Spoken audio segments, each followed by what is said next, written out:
Kamusta po kayo? Andito na naman po ako.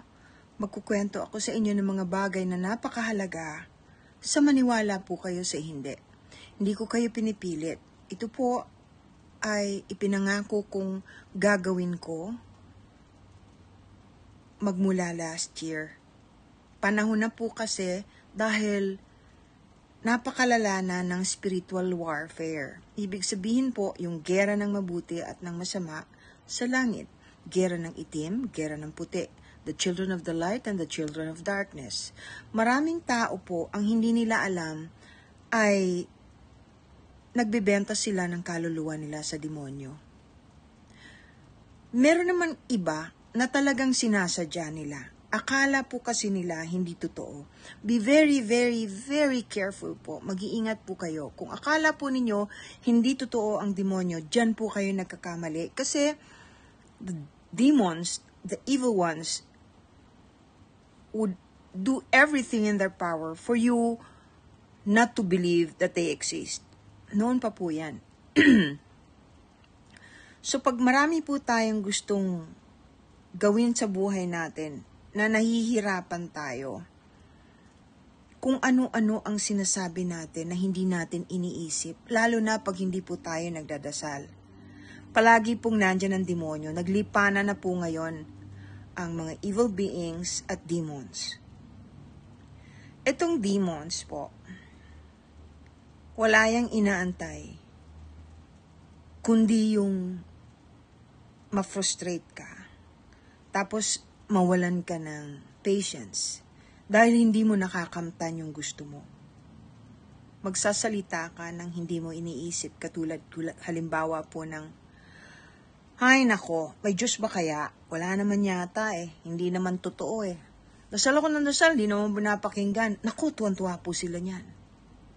Diyan yan, bubulong sa inyo. Hindi ninyo alam. Meron pong kontrata yan. Hindi lang po ninyo alam na pinirmahan ninyo. Kasi nangyayari yan sa astral traveling. I mean, when you dream. Okay, pupunta po ako dyan sa topic na yan tungkol sa astral traveling at saka yung humans who made a contract with the evil ones or with the demons. Okay? Susuyuin kayo na susuyuin. Hihintayin niya kung ano ba talaga ang gusto mo. Unti-unti, mararahuyo ka. Lalo na yung mga kabataan ngayon. Para rin po yung mga pedophiles. Gustong-gusto nila ng mga bata dahil madaling hubugin, madaling hulmahin, madaling mapaniwala. Lalo na po sa technology ngayon. Napakahalaga po na binabantayan natin ang mga bata natin at be a good example to them and teach them how to pray. Ano po? Yan, yung mga demonyo po, yung mga evil spirits or evil beings, evil entities, ang sinusundan nila karamihan ngayon ay yung mga kabataan. At yung mga taong nagde-drugs o masyadong lulong sa iba't ibang klaseng bisyo. Bisyo ng laman, ng sugal, at ng mga ibang bagay na hindi maganda, na nagiging dahilan kung bakit napakalupit nila, gustong-gusto nilang nangaapi, gusto nilang mambuli. Yung kontratang pinipirmahan nila kasi, hindi naman nila maaalala yun Pero unti-unti, palagi na po yung babangungutin.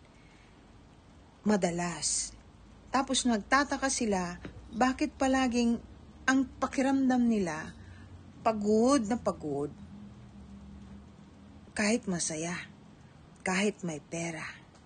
Tsaka palaging parang kulang. Kulang ang perang dumarating sa kanila.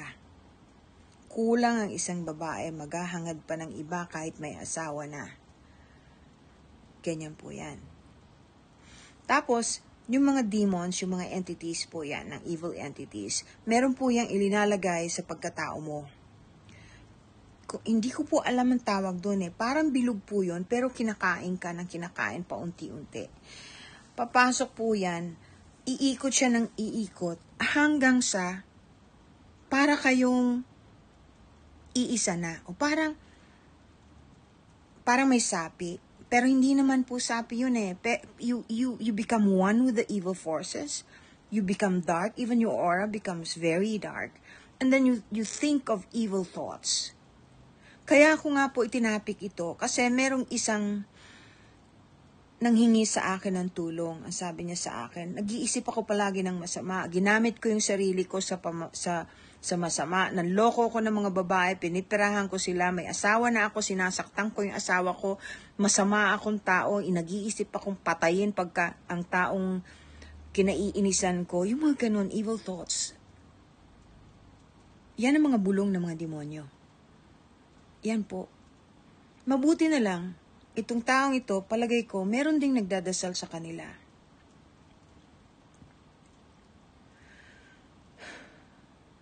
Huwag po kayong maniniwala sa mga demonyo. Huwag po kayong sasama sa mga taong parang demonyo rin. Kasi madadamay po kayo. Iwasan ninyo po yan. Kasi ang uling, pagka umupo ka sa katabi ng ulingan, mauulingan ka rin. Kung gusto po ninyong makawala sa clutches ng evil forces or mga demonyo na siyang dahilan kung bakit, kung minsan parang hindi kayo makahinga. Kahit po pumirma kayo ng kontrata sa kanila, kahit maalala po ninyo, ang pagpirma po ng kontrata sa mga demonyo, to the evil beings, demons, ano po yan, meron kang pinirmahang parang papel tapos nasusunog. Yung ibang klase naman po, dugo. Mananaginip ka. Tsaka karamihan ng panaginip mo, when you do astral traveling while you sleep, are awful. At tsaka hindi ka na makontento. Pero pag magbabalik loob ka, napakadali. Tumawag ka lang po kay Jesus Christ. He's our Savior. Ipinagpalit niya yung buhay niya para tubusin tayo, yung mga kasalanan natin. Yung sakit na dinanas niya, yung hapdi ng mga sugat niya, nagginampanan niya po yun. Andyan siya. Nag-iintay lang. And then you can ask Him to send His angels. Alam niyo ba kung gaano tayo kamahal ng ating Panginoon? Ang mga angels, to save just one soul, isang kaluluwa lang po mailigtas nila. Lalabanan nila lahat ng dapat nilang labanan. Mailigtas kahit isa lang. Ganun po. Huwag niyo sayangin. Kasi iba na po yung nakahanda. Iba na rin po yung panahon ngayon. Nararamdaman naman ninyo eh. Nararamdaman naman ninyo, hindi ba?